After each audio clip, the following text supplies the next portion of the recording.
Welcome everyone. Just to get through the webinar and using all the wonderful technology we have, glad that you're here. You are in a GoToWebinar and you should have a control panel in the upper right hand corner of your screen, and you'll use that to participate in the webinar with chat. If you have a question, questions, you can ask a question.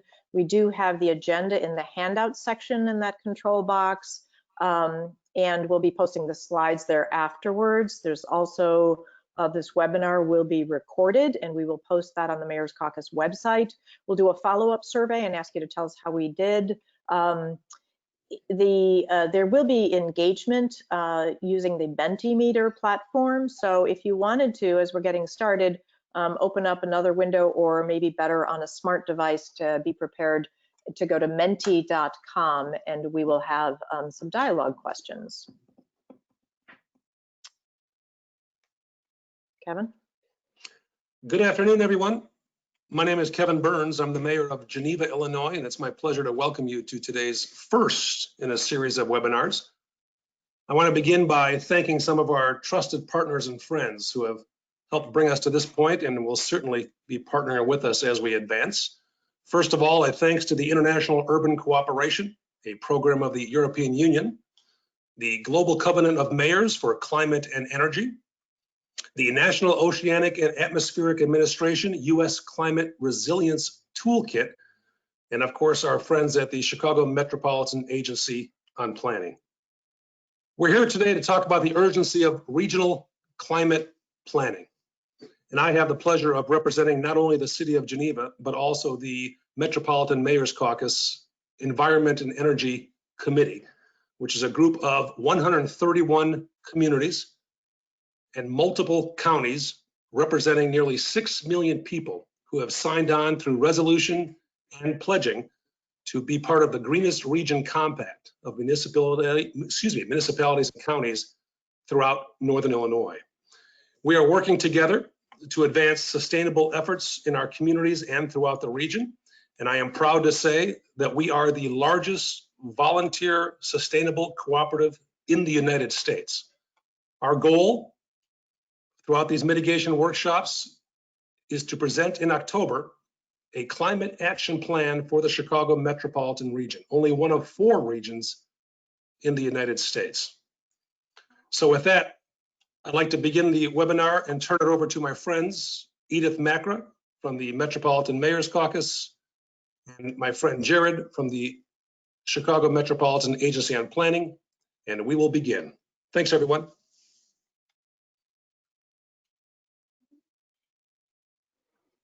So my name is Edith Macra. I'm the Director of Environmental Initiatives here in the Metropolitan Mayors Caucus. And Jared and I will give a quick overview of what this project is about. For those of you who are not part of this project yet, we're happy to have you on board, and we'll just give you a little bit of background on who we are and what's going on here.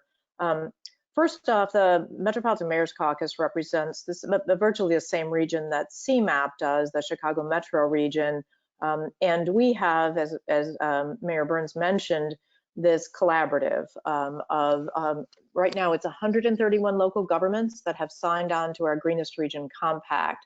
And so while we're a very powerful coalition, all of these municipalities and counties and our member councils of governments have formally supported the goals of the Greenest Region Compact. So our region joins, next slide if you would. Our region joins what's other collaboratives around the country. There are 4 of them that have been selected to participate in regional climate planning. The International Urban Cooperation Program put out a call for participants in this regional and metro scale climate leaders program. And the Chicago region partners with these other 4 regions in the US to demonstrate regional climate planning with our mentors in Europe and abroad. So as you can see, the Metro Washington, DC region, Kansas City, and Denver are the regions that are all going through the same Global Covenant of Mayors process with us on the same timeline. The Global Covenant of Mayors has 10,000 city partners around the world And it's something that any municipality can join. Regions can also join. In the Chicago area, or in Illinois, I should say, there are really only 5 cities that have joined the Global Covenant of Mayors, or GCOM, independently. So in this case, the Metropolitan Mayors Caucus is joining on behalf of the entire region, and there is a commitment letter that we have signed on behalf of the region.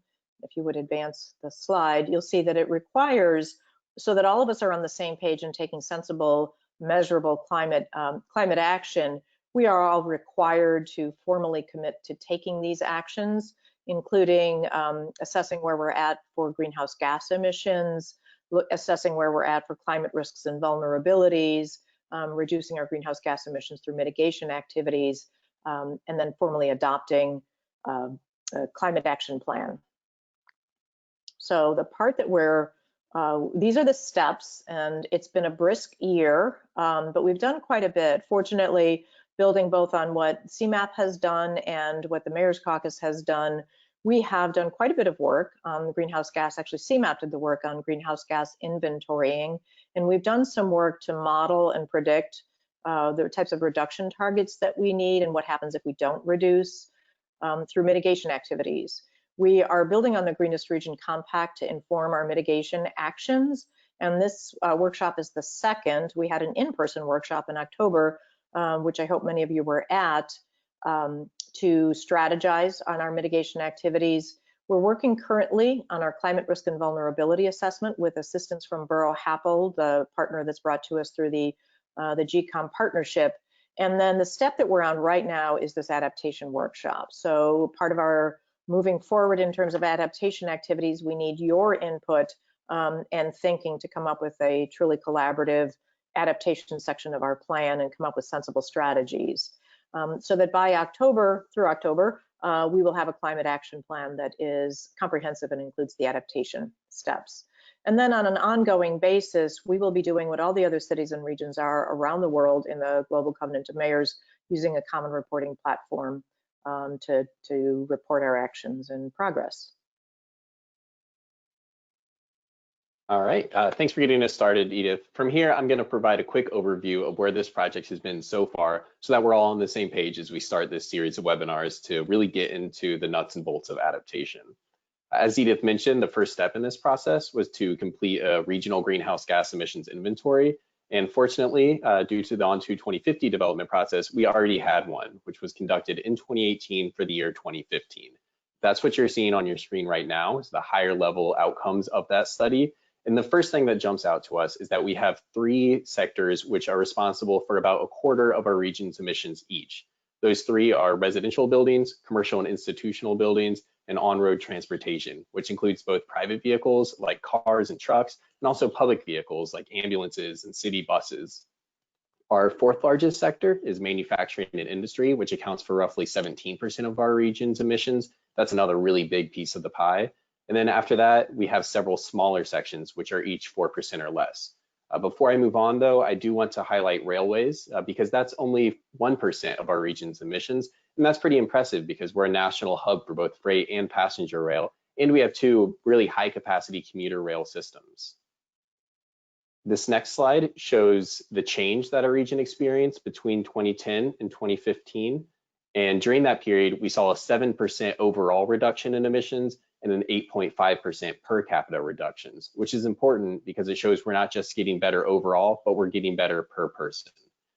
Below that, you see a little more information about where those reductions occurred.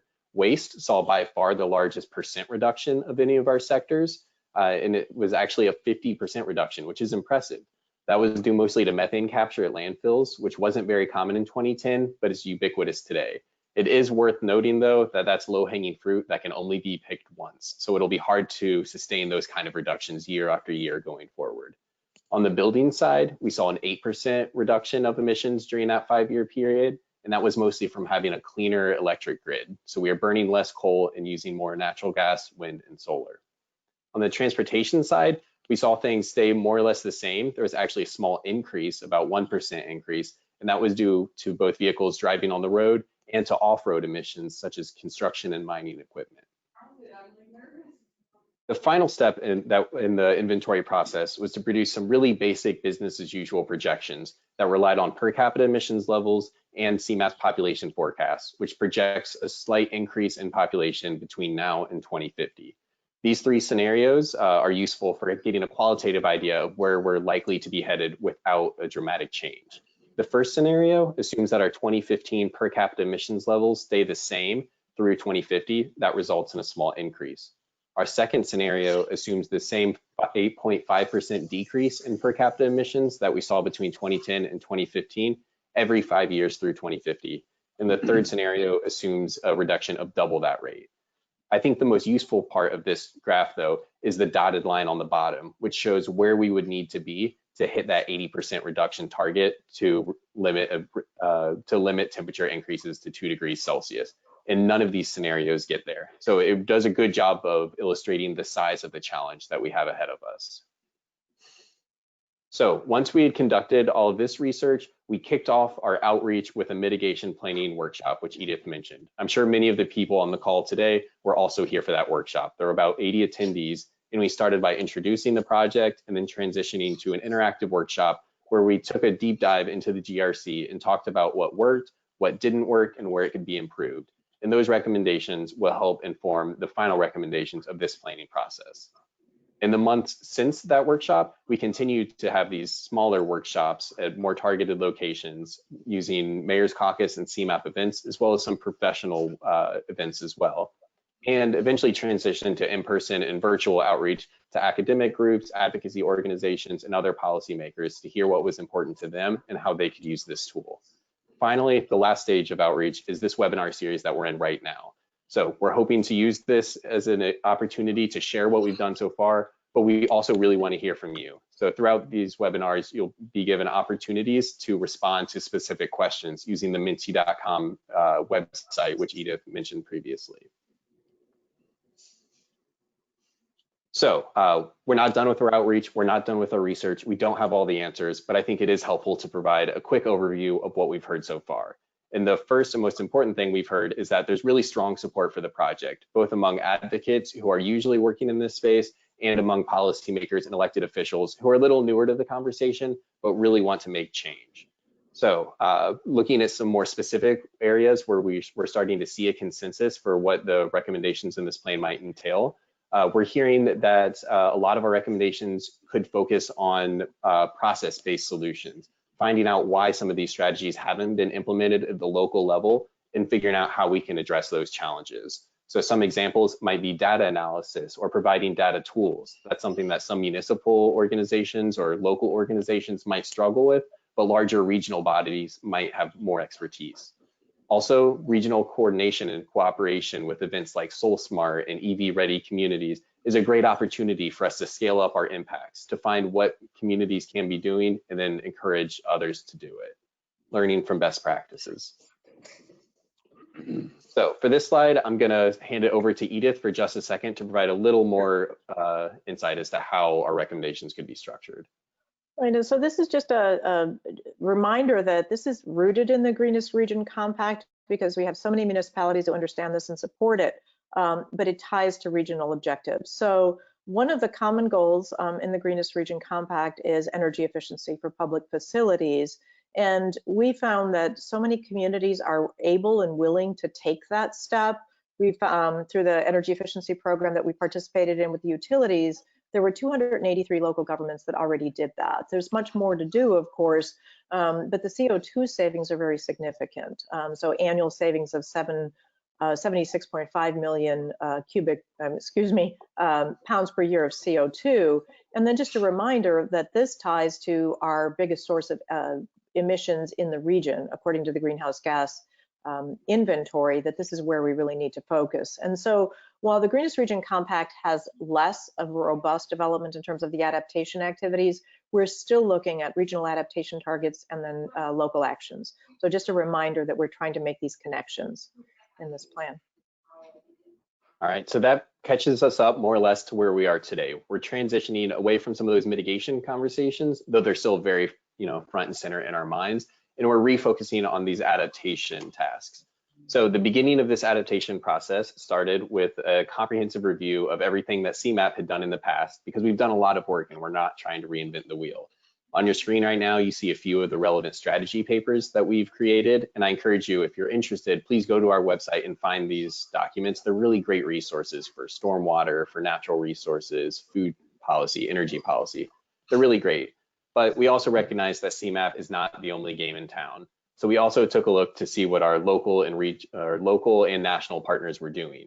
We reviewed the 3 climate action plans that exist for communities in our region. Then we also took a look at the National Climate Assessment, the Great Lakes Assessment, and several other sustainability plans to really bring in the best ideas, to learn from what's out there and hopefully build upon it. So now we are officially caught up, and that leads us to our first engagement question. I would like everyone to please bring up Minty.com, either on a phone or in a separate window, and enter the code that you see on the screen. That code is 18867. That will prompt you with the question you see on your screen, which is, how is this regional approach to climate planning useful to you? Again, how is this regional approach to climate planning useful to you? How can we be helpful? We're going to bring up a slide right now, which will show some of the preliminary results. But I want to reiterate that if you don't get your question, if you don't get your answer in before you move off this slide, that's absolutely fine. We want to get quality feedback. So we'll leave this poll open throughout the webinar and possibly beyond the webinar. I'm not entirely sure how that works, to be honest, but we really want to hear from you. So I will wait for a few minutes or a minute. All right, first one is in, better prioritization of resources. Working on climate action plan, communities with existing plans, it's important that that work is not set aside and that it ties into this.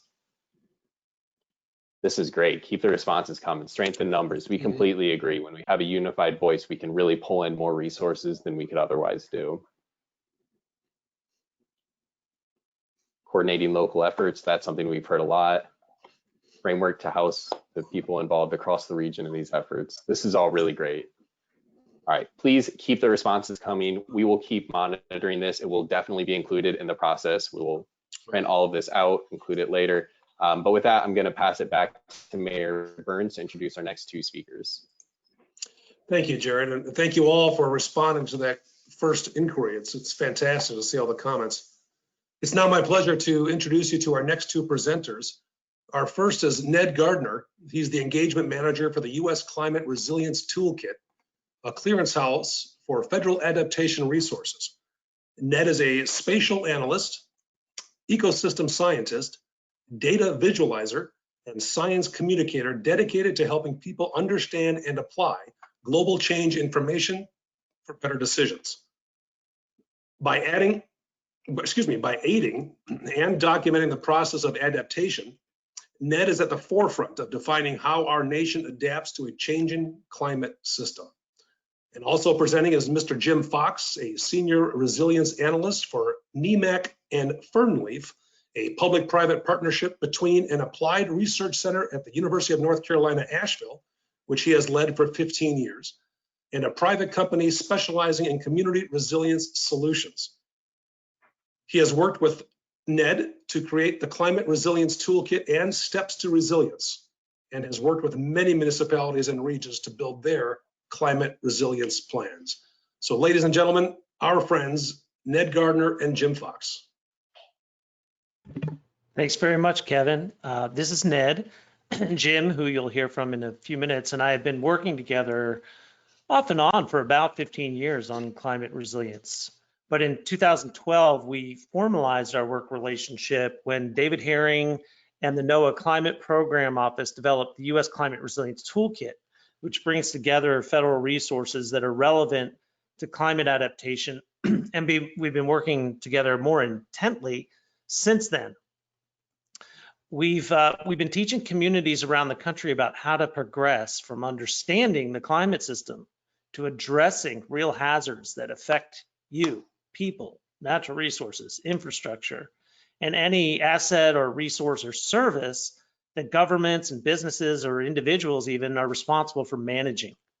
So we work to explicitly link climate change, which is very big picture conceptually, to hazards and impacts to things that we really care about. And that's why you're tuned in today. I'm only 2 slides in, but I've already thrown some terminology at you that it's really important to recognize that hazards are different than climate stressors. So we talk a lot about climate change in terms of global temperature or changing extreme precipitation, but it's the hazards that affect you that are really going to concern you in your adaptation plan. So floods, heat waves, storms, fires, events that impact you and things that you care about. So climate change can describe the statistics and the changing conditions of those events.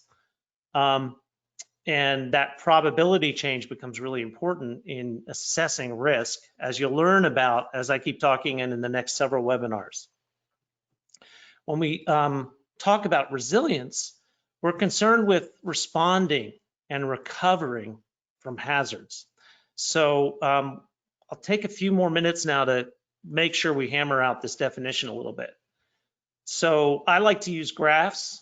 Not everyone does, but I hope this visualization will help you. On this graph, the y-axis is showing think of your own metric of quality of life, safety, health, opportunity, something that's relevant to you or your community.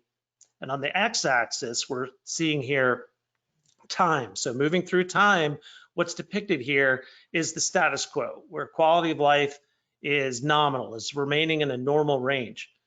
But when a hazard strikes, like an extreme rain event, the status quo can be disrupted, let's say just with traffic delays. So if your community has resources and energy, you can recover. For example, after minor flooding on the streets eventually dry up and life goes back to normal. And so that's depicted here with this recovery, with the line coming back up to the status quo. In this case, your community's going to return to normal. But if a severe rain event occurs, or if rain events occur one after another, and that frequency is greater than your system is able to cope with, then you might cross a threshold. Yep. After that threshold, that increased intensity or frequency may overwhelm your stormwater system, say. And in that case, it becomes difficult to recover. For example, a bridge might get washed out, but you wouldn't have, let's say, budget to replace the bridge, or frequent traffic delays could become an overall drag on quality of life. So that could further isolate economically disconnected areas, for example. So here we've depicted permanent loss in some capacity in your community after crossing that threshold, which isn't shown here, but it's, this place down here with the line dipping below. So to continue with that flooding example, building capacity to deal with extreme rain might become a priority. So your local or regional government, you might prioritize stormwater management infrastructure. And that's represented here by the dotted green line. You've invested to improve your infrastructure so that the same extreme event takes you down temporarily, but you can in fact recover because you've built in the capacity to deal with that hazard. So here we have, let's imagine a graph of the tale of two cities. On the left, we have a city or region that built infrastructure and no longer is experiencing traffic delays due to heavy rain. And they invested money, they improved their quality of life, and they're able to recover from the extreme rain events they experience. Whereas the graph on the right shows a community that didn't make any changes and after crossing tipping points is not able to recover. So this simple example highlights how climate and non-climate factors contribute to quality of life and the possible degradation of quality of life. So I hope I've impressed on you that building resilience, it's not the same thing as riding out the storm or getting tougher or having a thicker skin, which is how a lot of people hear resilience. Just get over it, just deal, But building resilience is actually about preparing about anticipating and improving quality of life so that you can maintain the quality of life that your community values through time as frequency and severity of events changes even. So CMAP has been hard at work looking at non-climate factors throughout the region. So, and I've pulled a few ideas directly from the On to 2050 planning document that's online. All of the regional governments know how each of these non-climate factors that's on screen here affects quality of life where you live, as well as trends for coming years and decades. I'm not going to go through each of these in detail, but I think that you can relate to what these topics address. So in addition to tracking those non-climate factors thematically, CMAP has spatial data telling about the extent, the granularity, and the severity of a lot of those issues. And so this map that I'm showing here, again from On to 2050, shows economically disconnected areas, which is a theme from CMAP's On to 2050 planning team. Even without climate stressors, your region has important quality of life indicators that could be rising or falling over time. And I'm highlighting here economically disconnected areas to indicate how social vulnerability, how important that is, and economically disconnected areas may in fact be, without climate change even, experiencing a degrading quality of life over time. And so incorporating these non-climate factors and climate factors into planning becomes a very natural extension of the kinds of planning you already do. So Jim and I are hoping through this series of engagements to work together to meet a number of objectives in helping you build your climate plan. It is, after all, your work. We want to be sure that we provide support for adaptation strategies that fit within your existing planning processes. We've noticed the real value in climate planning of coordinating local, regional, state, and federal activities. There could be funding at stake from the federal government that goes to the state and then to the regional governments, but how you implement that at a local level requires understanding exactly what's going on where you live, and we'll be looking for more input and querying all of you about that in these engagements. So that can apply to prioritization of what vulnerabilities and risks to address, funding, how to measure success, and how to improve adaptation over time. Your plan will also address building capacity that specifically addresses climate while working within the frameworks that I've alluded to already that address your economic objectives, for example.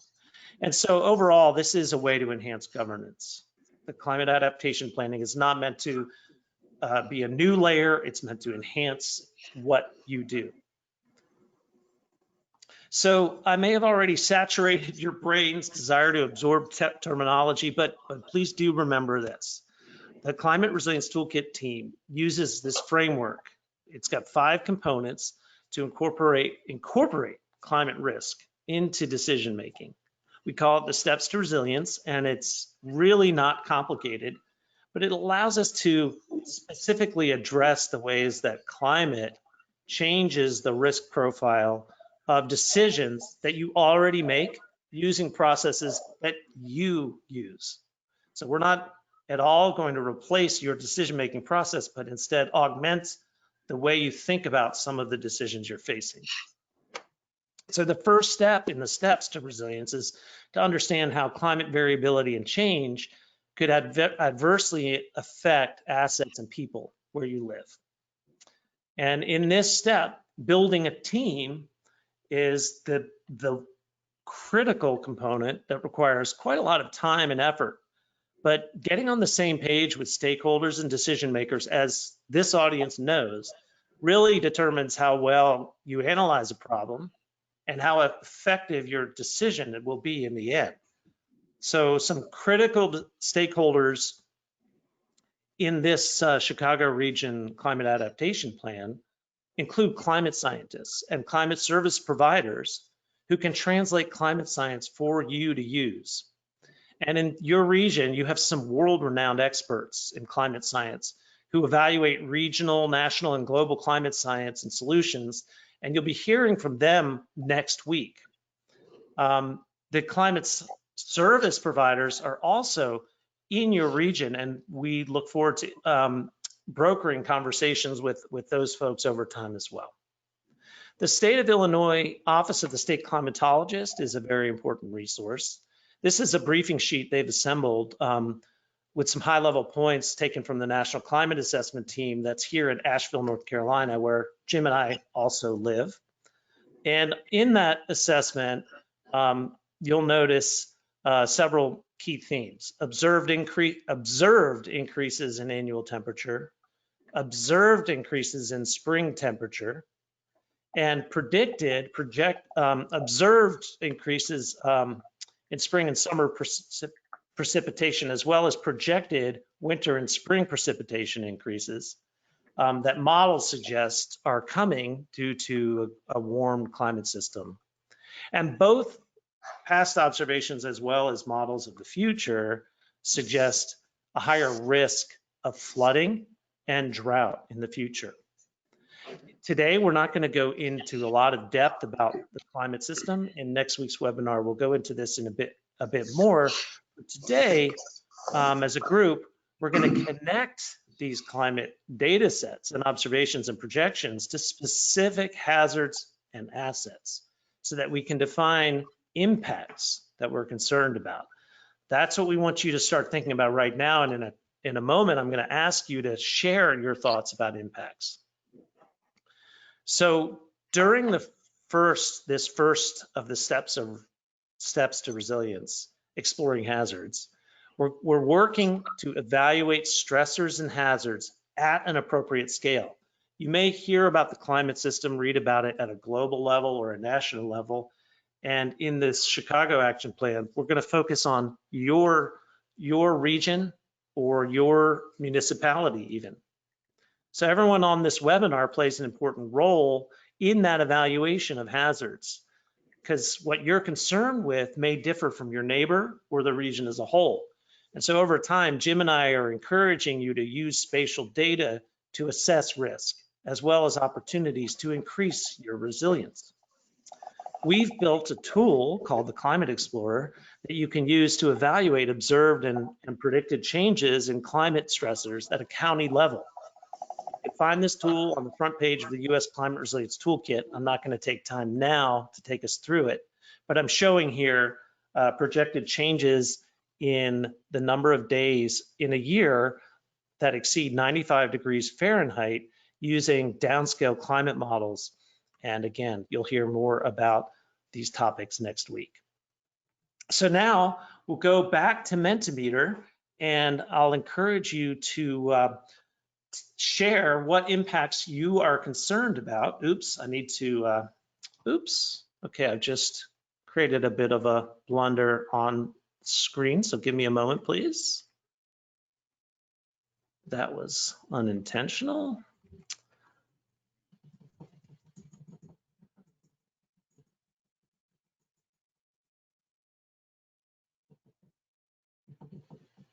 I have no idea how I clicked the wrong button there, but we'll get over to Mentimeter now. So let's go to the next page in our survey. If I can get it, here we go. Here we go. What climate-related impacts concern you? So this is a free text entry. You may need to click a button on your screen to advance to the next slide now that I've made a new, that's good. Flooding, flooding, flooding. I like that. Very emphatic interest in flooding. Erosion of the lakefront, Vulnerable residents, good. So urban flooding kind of also implies concern about citizens. This is pretty unanimous. Okay, I'd say people are, people are quite concerned about flooding. Oops, I've just shown my hand here for my next survey. So I'm gonna let that continue rolling in the background. I think we have consensus that flooding is a major concern. Now we'd move into the next in the steps to resilience. We're gonna evaluate vulnerability and risk. And it comes down, there's a lot of terminology and methods and things in evaluating vulnerability and risk, but it really comes down to some pretty easy ideas to understand when you see them. So here's two buildings. They have exactly the same exposure to flooding, but they have very different vulnerability. And so the steps to resilience helps you to navigate the relevant factors that make the owners of these two properties see and respond to flooding in different ways. I'm going to cut right to the chase, and we'll jump right into an exercise focusing on risk. And this is again on Mentimeter. There are going to be two things for you to evaluate for a series of 5 different hazards. And you're going to say, evaluate whether you have low, medium, or high probability of a hazard and low, medium, or high potential impact from that hazard in the interface. So here we are going to go to the next survey. And if I'm going to take time to, I'd like to hear from a lot of people to see how you classify these 5 different potential hazards and the impacts that they can bring about. Extreme heat, drought, severe thunderstorms, flooding, and severe winter weather. So you may have to click a button on your screen to advance to the next slide now that I have moved on in Mentimeter. And this one may be a little more complicated for you all to figure out. So someone has, 2 people have entered some data for us. And we can see that flooding seems to be... I'm going to join the conversation now as well too. So yeah, I think we're beginning to see some very interesting things going on, and especially, you know, look at what's going on your screen sitting through here, that everybody's seeing a very large impact for all 5 of these hazards. But when we start then looking at the other side, the probabilities, we're also seeing the flooding, you know, rising to the very top quadrant sitting through there.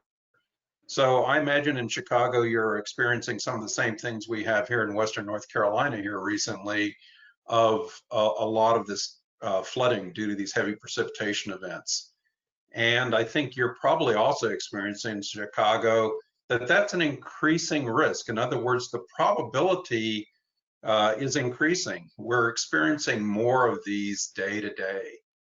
But you can see that what we're doing here is we're also sharing with one another our views of how these hazards are really impacting us, and you know how different people across our region might be experiencing different levels of pain as well too. It looks like, Ned, you're highlighting a few of these. You may explain to them what you're doing there. Sure, yeah.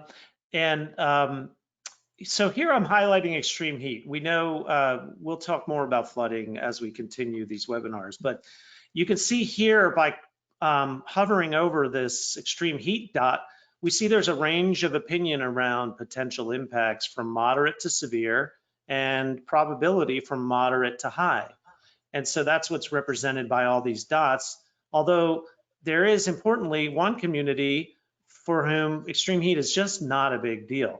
And Jim and I are very interested in that diversity of experience and concern, level of concern about different impacts, because your local climate adaptation plan, again, is going to incorporate the value drivers of your community. And we very much think that that is an appropriate way to respond, as long as you're cognizant of the climate risk that associated with the hazard you're concerned about.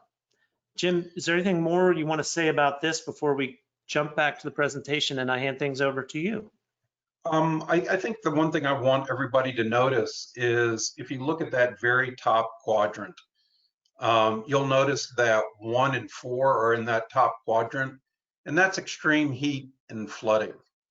And so kind of remember that point now as we go back to the slides, because this is the work again that, you know, CMAP and others have been working with you on in your region. And if you look at the idea of these climate related hazards, and if you look at the concept of risk, and I just want to remind you that risk scoping is what we're looking at here right now. We don't have an exact amount of risk that we can calculate, but remember, risk is the chance of a loss, or to put that in different words as what's here on this plot, it's the probability of a negative consequence. And when you look then of not only how likely is it these things to happen, but also to be seeing then, you know, the impact of the consequence, that guess what's going on here? That your two highest are the ones that showed up on the Minty as well too, the extreme heat and flooding, you know, but the others are not insignificant either. Well, this is the idea then from a total regional view. But we also saw in that Minty that a lot of you were, you know, talking about things a little different way. So Ned, go to the next slide. That this is the idea of, again, that you have to assess vulnerability and risk at a very local scale, because these are not going to be the same all the way across your region. Remember the picture of the two different buildings sitting through here. The little inset map here on the left are just some individual structures and parcels in Asheville, here where we live along the river. And the brighter red areas on there are parcels that have experienced more flooding, are more vulnerable and at risk. And then as we start summing up those across the city of Asheville, we can see that certain neighborhoods start lighting up as having a higher risk. And that's what's in the inset map on the right of neighborhoods. And again, what this is starting to show us across just even our city, that there are certain areas of our city that are not only more vulnerable and at risk to the physical hazard, but we also know that some of these neighborhoods also have a high social vulnerability. Well, also in our region, just like in your region, we now have stepped out from this scale and we're looking at the entire 5 counties. And we can again see this pattern, you know, working across the larger urban areas into the smaller towns and into the rural areas as well too. And so what we want to do is we want to jump back into Minty. So go to the next slide, Ned, and I'll let you kick that off. But the question that we want to know then is we're going to look at these same 5 hazards.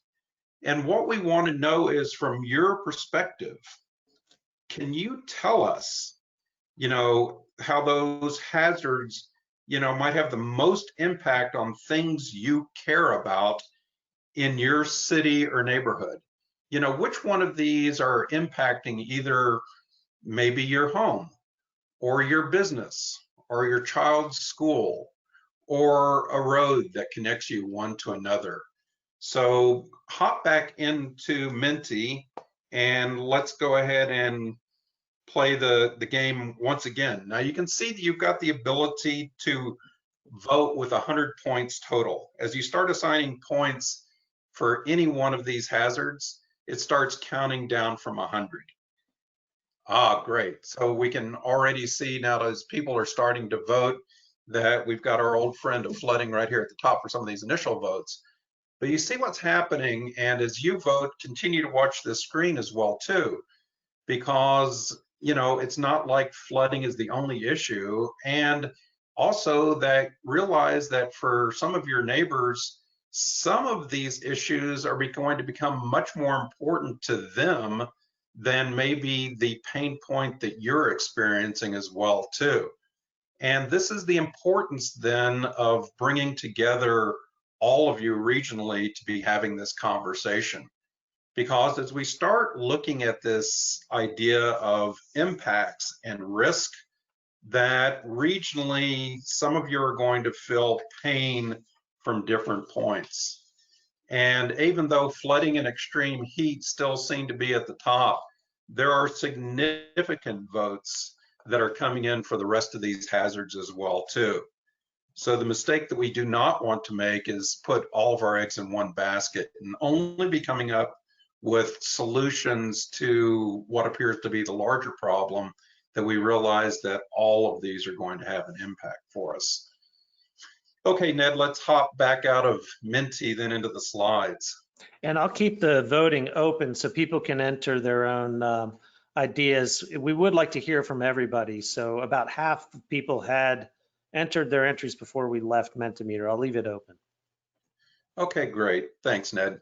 It's always a pleasure being able to have Ned drive while I get to continue talking here as well too.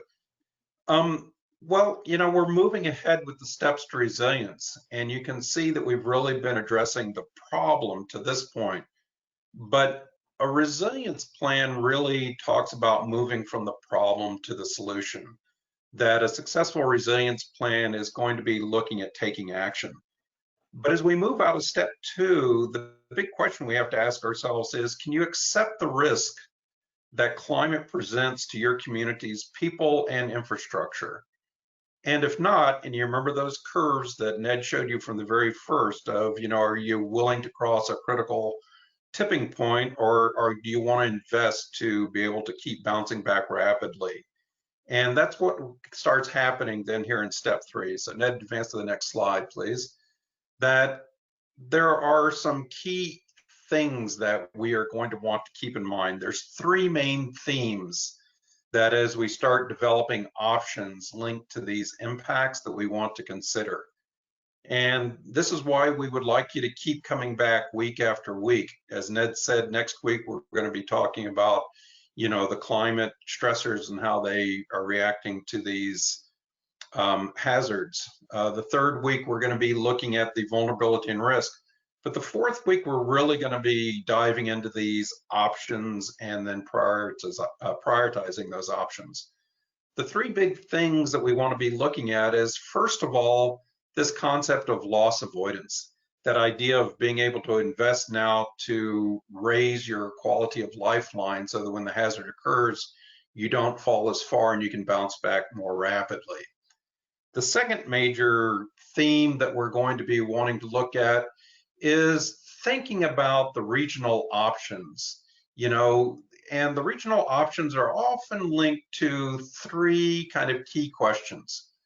And we usually try to get people to think this way, is the difference between where do I live, where do I work, and how do I get between the 2? Because usually in a regional system where all of you live and work, that it's very possible that you live in one community, you work in another, and you use your major mobility, whether it's rail or your car or walking and biking, to get between the 2. And so the concept of resilience really looks at finding options to make sure that each of those maintain that quality that we're looking at for that baseline. And finally, we want to be looking at this 3rd thing of, what are you looking to invest in? You know, are you looking to invest in assets that are directly controlled by your local government? You know, letting the government basically say, okay, here's the annual tax budget, we're going to assign dollars. Or are you going to be looking at this concept of all assets, the things that make the Chicago region a great place to live and work? And I was really impressed as I was looking for the people that signed up to participate today, to be looking at the breadth of the stakeholders that are involved, because it's not just government officials that are involved in this conversation, it's all the stakeholders. And stakeholders, you know, are people that are willing to accept responsibility and assign resources. And it's great to see that, you know, that view of all assets that really drives the entire Chicago region. So let's go to the next slide. That when you start looking at these options to build resilience, there's going to be 4 different metrics. And we're going to get into these in detail when we get into the 3rd session. But we're going to be seeing that, you know, a lot of people think, oh, well, we just have to reduce exposure. In other words, maybe move homes or businesses away from a river and just don't use those. But there's other ways too. You can build adaptive capacity, things like, you know, putting some of the buildings along the river, you know, on maybe on, you know, some stilts or something, or just making it so the water will flow around them. That, you know, areas that experience some wildfire, you could be looking at things like reducing sensitivity by having neighbors, you know, clear some flammables materials away from their homes. And you can also be building resilience by really improving your response and recovery functions, you know, maybe placing fire stations closer to areas. Anyway, all of those things work. But let's go on to the next slide to actually see things that you're already talking about and how they fit in. You know, if we look at this cityscape sitting through here, you can be looking at doing different things like, you know, park access so people can, you know, find ways to get out of the heat. The stormwater management for getting the water, you know, off of the roads, flowing more efficiently so that, you know, the mobility can be maintained. This idea of tree canopy, you know, which is being able to, you know, reduce the urban heat island. Well, these are usually options that are controlled by the local government and through some ordinances and things as well too. But remember, you can add to those by taking personal responsibility for building your own resilience at your own home or business as well too. Well, as we move from step 3 and go to the next slide, Ned, we can then start saying, okay, well, so we're starting to develop these options and strategies. But I imagine, you know, the Chicago region is just like our region here in Western North Carolina and everyone we've worked with, that you do not have unlimited resources. And so you have to start saying, okay, how do we then implement a plan with the resources we have and making sure we're focusing on the things that are most important to us? Well, again, and go on to the next slide, Ned, you know, this is work that you're already doing, right? That you already have been working very much for reaching consensus on some of your existing recommendations and things that we call value drivers. You know, what are the big things that are most important to you? That, you know, these are some things like sustainable development, right? The power of prosperity, in other words, economic advantage for all, and the concept of equity that we're seeing through here. Go on to the next slide, Ned. The adding to that, the environmental value, making sure we do no harm to what Mother Nature is already giving us, because why spend a lot of money on engineering if we can allow the natural system to help us along with that? How do we provide this governance across scale, right? You have a lot of stakeholders at the table here, and whether you live in a small town or a city or part of this regional council of governments, that you have to figure out who's taking responsibility and whose resources are being brought to the table. And finally, the last thing, you know, from a regional view, that is almost always a regional decision is mobility, because that crosses all of the jurisdictions sitting through here. And how do we make, you know, our transportation system more resilient in that? Well, one way that we can do that is actually by looking at a traffic light sort of exercise sitting through here. And you can see down the left, we're going to start looking at our options that are sitting through here.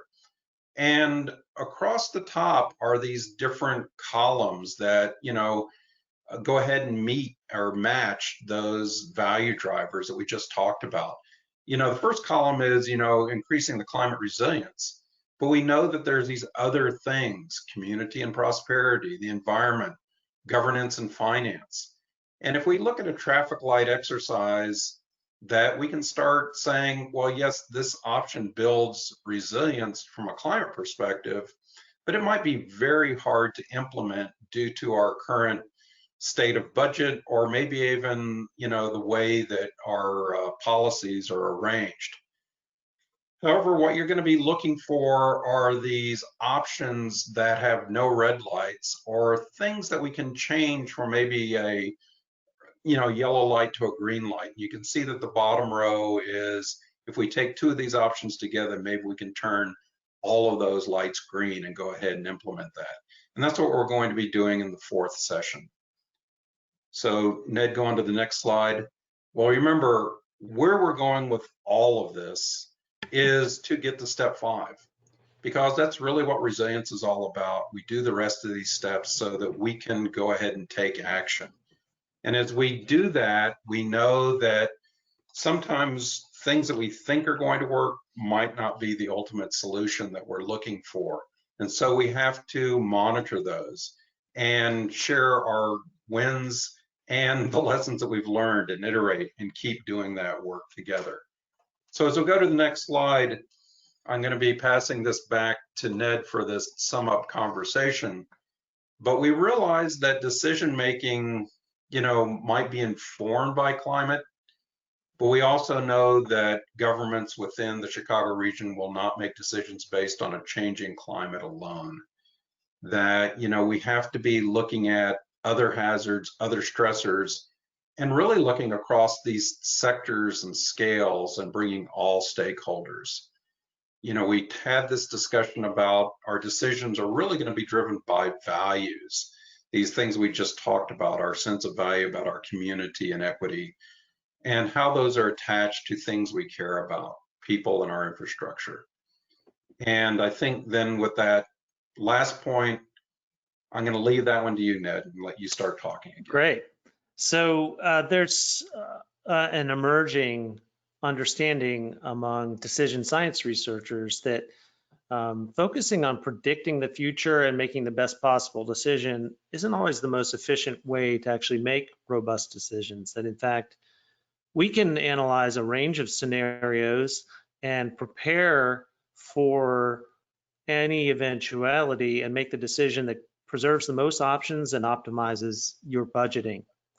So that's a pretty sophisticated idea, but by considering how climate and social and economic factors all can come together, I do think it will ultimately be very familiar to the decision makers in the audience. In the end, building climate resilience is not a one and done, set it and forget it kind of an operation. I'm showing on screen here a floodplain manager from Fort Collins, Colorado, who I spent a few days with a few years ago, learning about how that community addressed the problem of flooding. They did it through ordinances and regulations and laws, and also education and awareness, and making sure that hazardous substances were not in the floodplain. And Marcia's message to me was they've come a long way, and they're certainly a lot more safe. She's standing here at the site of a place where a number of people were killed in a large flash flood from the watershed depicted behind her there. And they had just gotten online a new fancy radar system, and it simply wasn't able to track this flash flood. So she does see the ongoing need to improve data, information, the process of taking data to decisions, and resilience and adaptation work will be an ongoing challenge for us. So being prepared and building on current success, and the Chicago region has a lot to cite, is a really important platform to move forward with. And sharing success is an important part of learning and adapting. So we're wrapping up here, and I want to leave you with some key ideas. I showed this slide earlier, so I don't necessarily need to go over it in detail, but non-climate stressors, the non-climate component of your plan, affects community resilience and is essential to incorporate into the climate plan. Building resilience to climate-related hazards means smart investing. It's not just toughing it out and getting a thicker skin.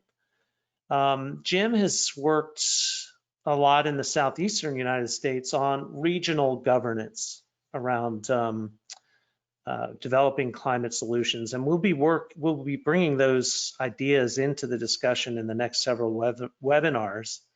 But one of the things that we can do is develop options and actions and an online database that help you prioritize strategies that lead toward constructive, proactive projects that help you in your governance.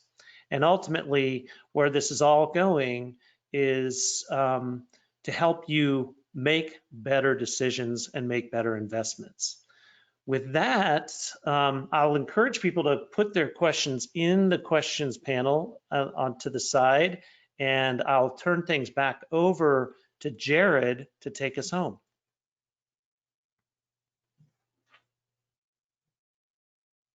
All right, great. Thanks for that presentation, Jim and Ned. That was really wonderful. For the next section of this webinar, I'm going to briefly describe climate risk and vulnerability in the Chicago region using the first two phases of the Steps to Resilience process that Jim laid out. For brevity, I'm going to focus just on the two hazards that we've identified as being the most severe, which are extreme heat and flooding. And I apologize, I'm having a hard time moving the slides. Could you advance the slide, Ned? So the two hazards that I'll be focusing on in this presentation are extreme heat and flooding, but I do want to emphasize that there are other hazards, especially drought, severe winter weather, and severe thunderstorms that are very important and will have significant impacts on our region, but that we don't have time to talk about today. Those things will be included in our plan, however, so please stay tuned for information there. So I'm going to start by focusing on flooding, and as you'll remember, the first step in the Steps to Resilience process is to explore the hazard, to understand how it's affecting your region and how climate change and climate variability may affect it in the future. And whenever you talk about flooding, it's helpful to first take a look at the two factors that really influence flooding, and those are climate or precipitation and topography or land cover. On the climate side, I don't think it's any surprise. I don't think there's any disagreement. We have 4 very distinct seasons in our region, and we have very variable weather patterns, both between years and within seasons. It's not uncommon to have a few days or a few weeks that are very dry, followed by a period of very intense rainfall, such as we've seen in the last week. It's also worth mentioning that in our region, precipitation has historically been greatest during the spring and the summer, though some models suggest that that trend may be shifting towards winter and fall, which would have pretty serious implications for stormwater because that's when plants are least able to absorb the excess water. On the topography and land use side, our region is very flat and we have slow draining clay soils, which means it's very hard to move water across our region. Instead of running off out of the region, water tends to stay put or at least pool locally in low-lying areas. And finally, our region is very heavily developed. The map that you see on the right is a recreation of what our region likely looked like prior to large-scale development. And you see this really great mix of prairies and savannas and forest ecosystems following river corridors. But if you were to recreate this map today, it would look more like this, where you see almost the entire region developed, either for urban uses like buildings and roads, or agricultural uses, which does not have the same ability to absorb stormwater as natural areas. And of course, this isn't a one-for-one comparison, but it does a good job of illustrating the scope of the change. And this is important because we know that as you increase the imperviousness of an area, you drastically increase the amount of stormwater that runs off of it during a storm.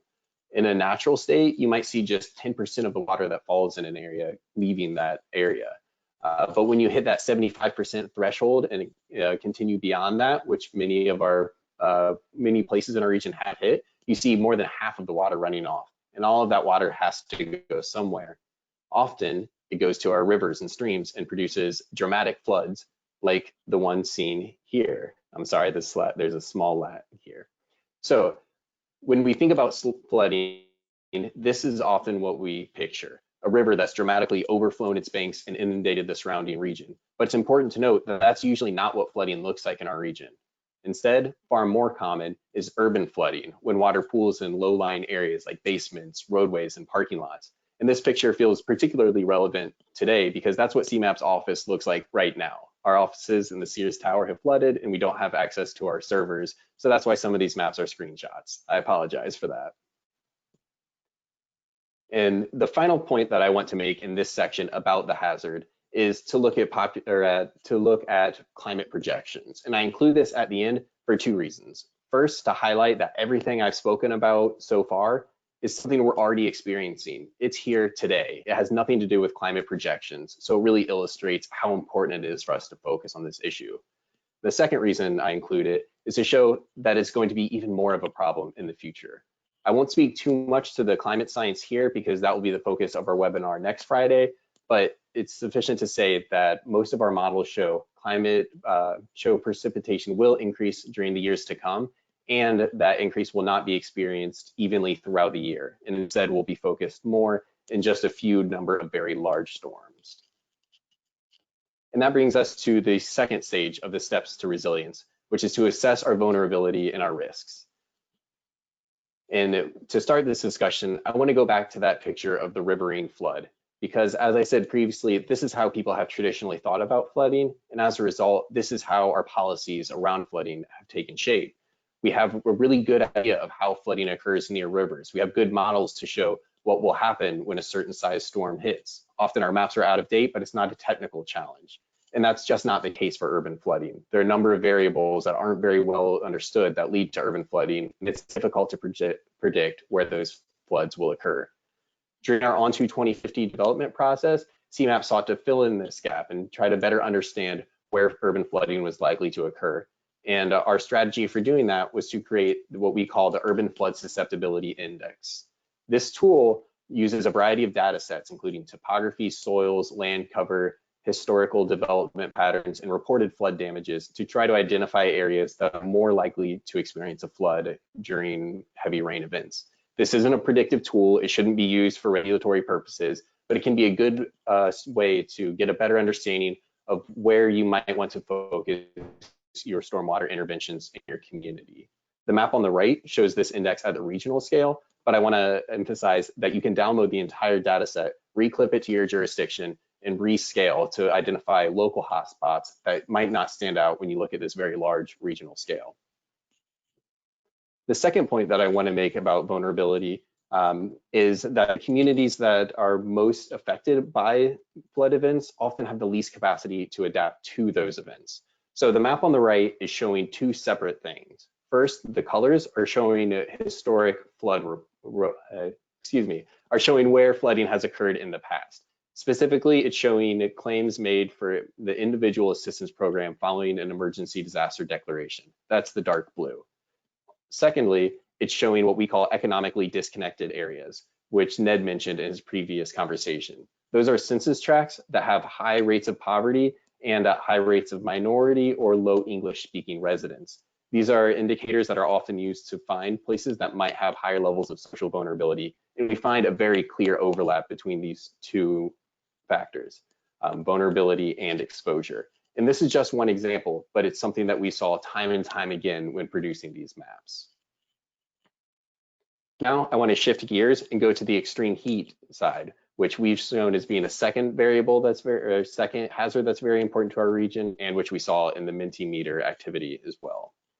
So we all know that extreme heat is tied very closely to temperature, but it's also affected by development intensity and design, and specifically impervious surfaces and surface color. The map on the right is showing the heat island for the Chicago region, and what produces that is large impervious surfaces like buildings, parking lots, and roadways heating up in the sun during the day and then retaining that heat into the night, so you don't experience that cooling effect when temperatures drop. And then during the second day of a heat event, you're starting from an even higher baseline. The second factor is the color of the surface. I think we all know when you wear a white shirt in the summer in the sun, you don't heat up as much as when you wear a dark shirt. The same is true for an entire community. If all of your roofs are black, you're going to experience more warming than if all of your roofs are white. And that's also why solar panels are dark and not a light color. They want to absorb that solar energy. The second point that I have here is that extreme heat occurs both during the summer and the winter. We typically hear about it most in the summer because that's when humans experience really negative effects. But in the winter, when that occurs, it can affect infrastructure and ecosystems. Similar to precipitation, our models show that extreme temperatures are a problem today and will be even more of a problem in the future. And this link is even more direct because many precipitation models are based on temperature models. So let's move on to the second step in the steps to resilience. Let's look at our vulnerability and our risks.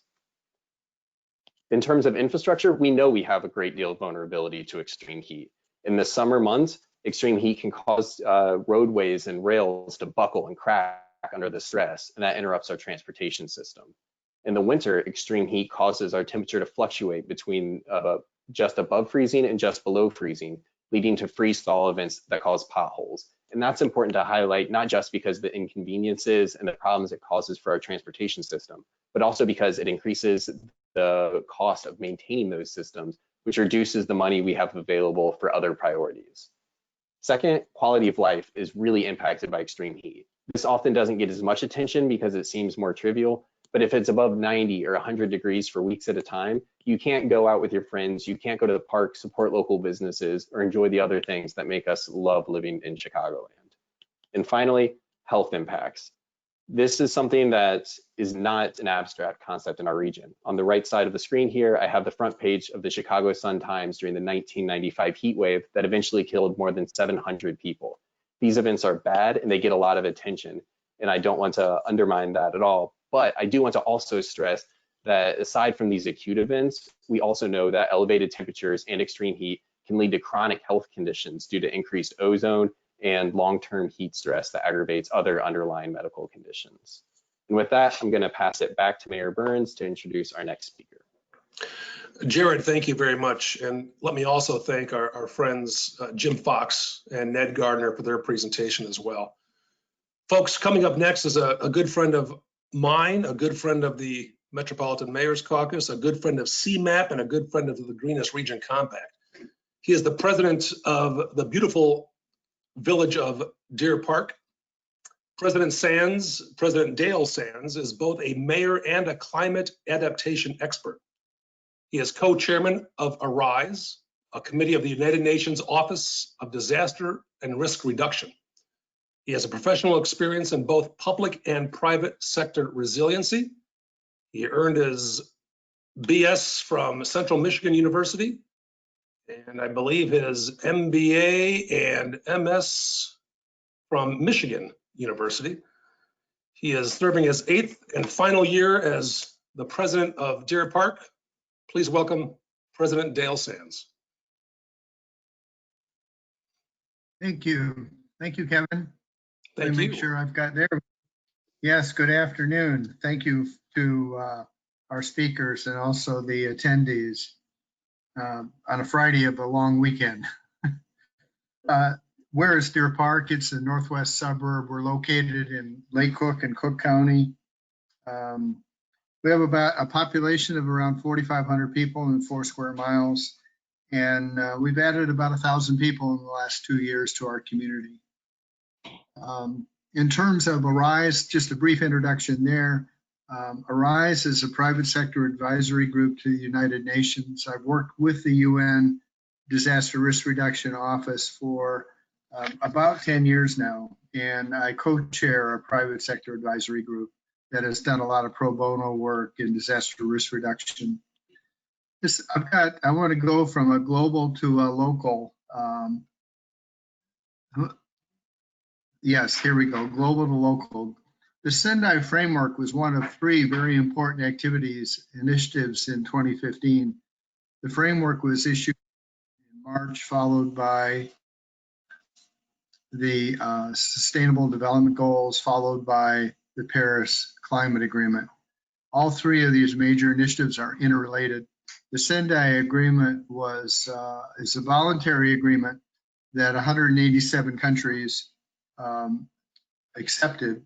I was part of the drafting of the Sendai Framework, and want to let you know that the negotiations for this were more than 2 years long. But basically, there are 7 major priorities: significantly reduce the items on the left: global disaster mortality, numbers of people affected, economic losses, disaster damage to critical infrastructure, and increase the number of countries with national local disaster risk reduction strategies by 2020. This is 2020, and Out of the 187 countries, only 81 countries thus far have created their disaster risk reduction strategies. So we do have a ways to go. It's also an element to increase multi-hazard early warning systems across the communities.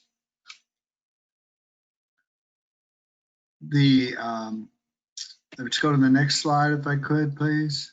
I'm having trouble advancing on my end. There we go. One of the items that has been developed a few years in 2015 actually was the 10 essentials for disaster risk reduction. This does play very heavily into adaptation. As you may know, I was one of the authors of the National Climate Assessment Report chapter on adaptation. And I'll show a slide on that briefly in a minute, but I wanted to highlight the 10 essentials for disaster risk reduction. It's a framework.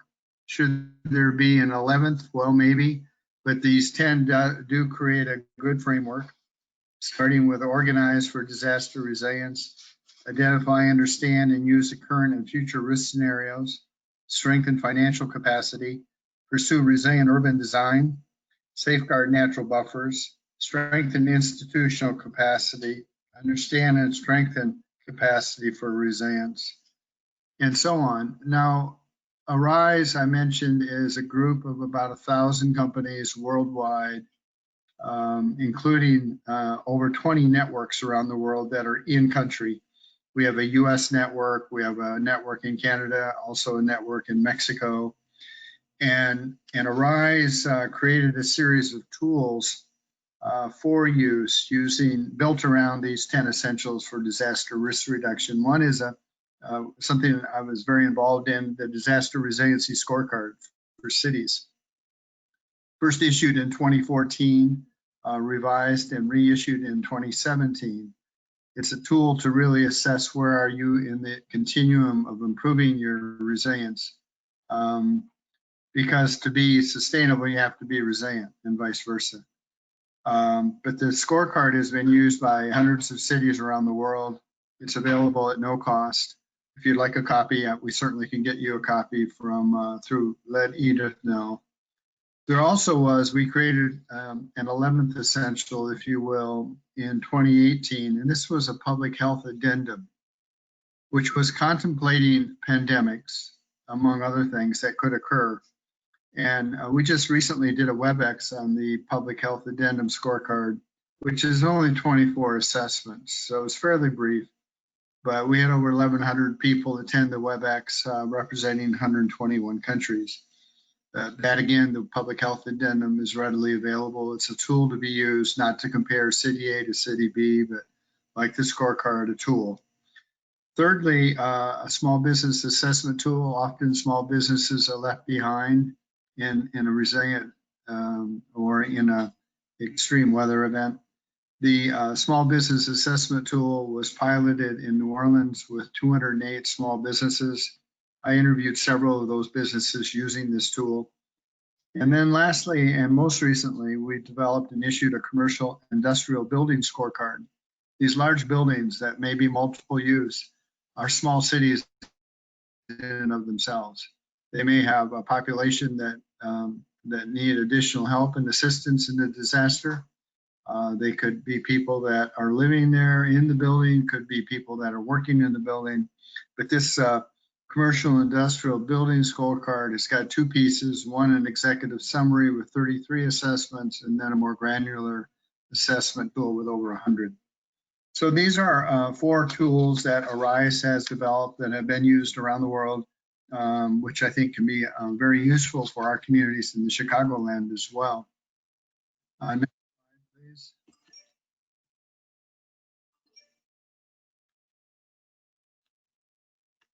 Next slide, please. I don't seem to have slide control. There we go.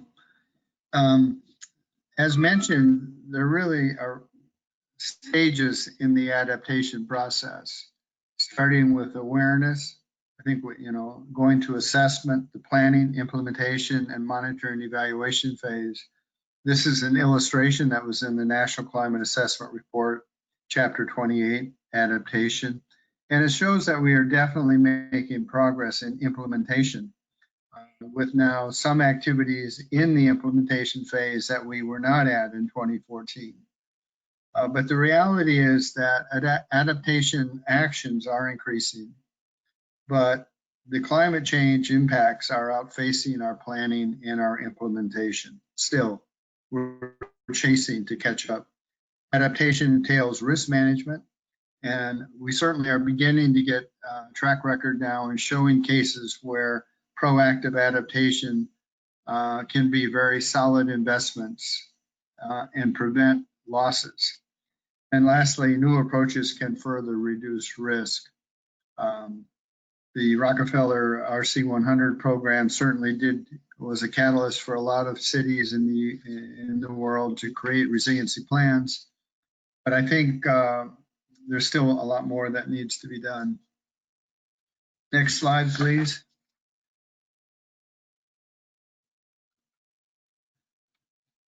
I want to drill into some local examples. Sometimes when we talk about mitigation or adaptation, it takes on a big picture view and doesn't show a lot of local impacts. As Kevin mentioned, I have been a mayor for several years.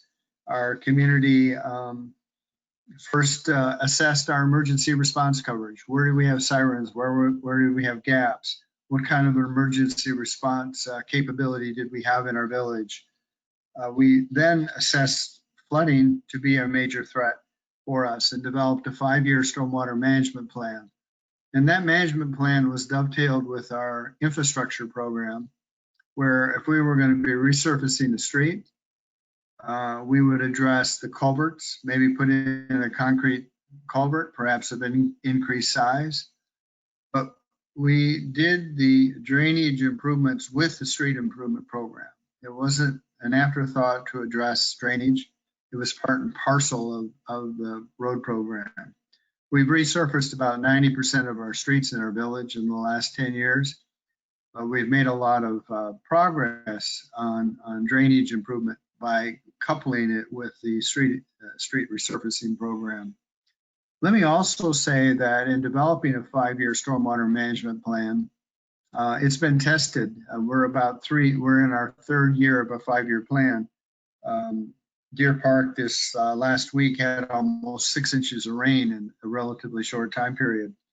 And yes, we have some areas that are still not addressed, that still flood, but no structural damage was created.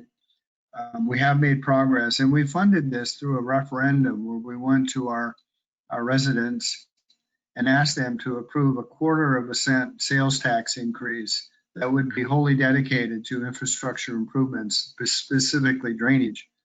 And so that's a reserve account that we've set up those funds. That referendum passed by a 2/3 margin. So it just goes to show that I wanted to develop a multi-year plan for drainage improvement rather than kind of get into a react mode of who was complaining the most or where was the problem today. And this 5-year plan was a good roadmap for us.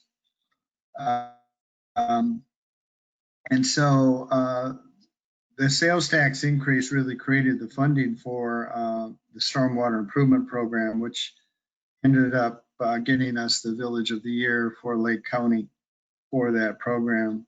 But communication channels are also critical. We have one long-term care facility in our village, relatively new.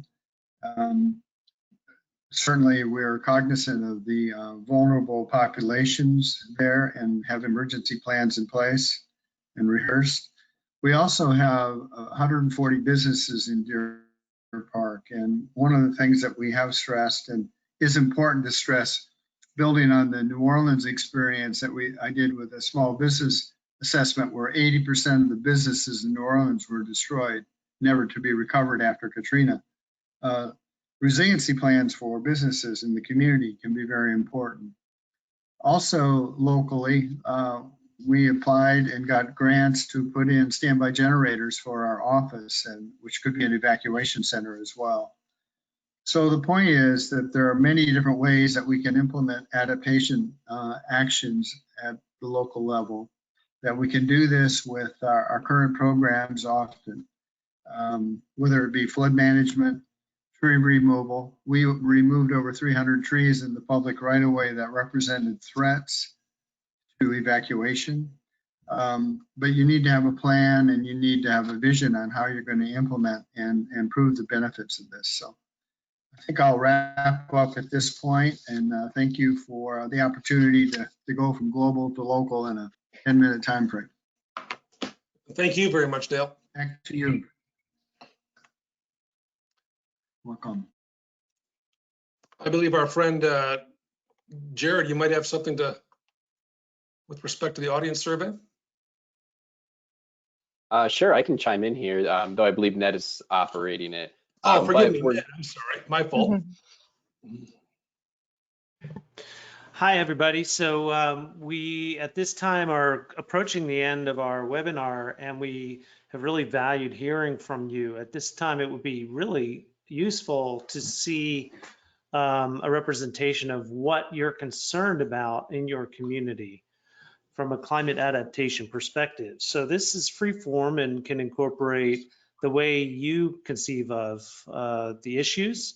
And we're off to a cheerful start here with someone chiming in that they're breathing and they're thinking, therefore they're seeing the need to address these problems. So please keep it coming. I'll also point out that we've got a record of all of your inputs, and we're going to be incorporating that into planning as we move forward, and we'll be able to share those results in the future as well. If you're interested, just get in touch. And Edith, I'm going to pass it back to you and Jared.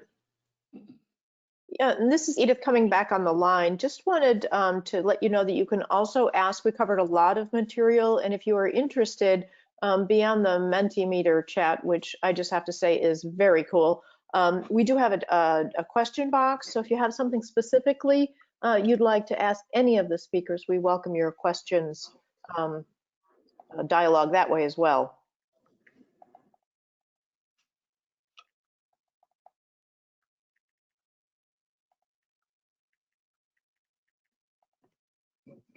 Some great comments.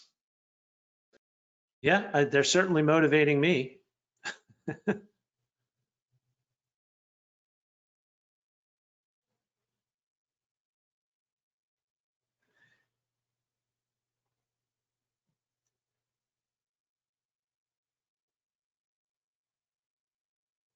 Got about 20 people having participated here, and you can enter as many thoughts as you like. Edith, at this stage, I think what I'll do is come back over to our slides and give you an opportunity to talk about next steps as well. Sure, and if I could, one of the best questions that we got in the question box was how can municipalities support this regional planning process? And that is invite your colleagues to the next set of webinars. So we're doing this over 4 Fridays. Please join us for the next 3. Particularly the last one is going to be fully interactive. And then we have the talent of Ned and Jim to continue to engage you in this dialogue. So the next 2 sessions, these are open to all. We will have a team of scientists next Friday talking about the climate hazards and impacts. We'll have a little bit more of a community perspective, digging further into some of the issues that both Jared and Ned and Jim raised for the 3rd one. So please come back, and then we do have a website link there where you registered on the Mayor's Caucus website, where we'll be posting a recording of this webinar today. We'll have all the agendas, the slides will go there. If you wanted to quick grab them before we log out, they are now in the handout section in the GoToMeeting webinar platform.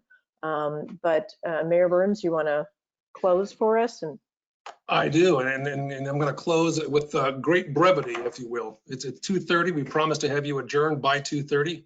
The bewitching hour is now, so thank you all for participating. We look forward to you participating in the future webinars. I wish you all a very safe Memorial Day weekend. I look forward to talking to you and seeing you again next week. Thanks, everyone.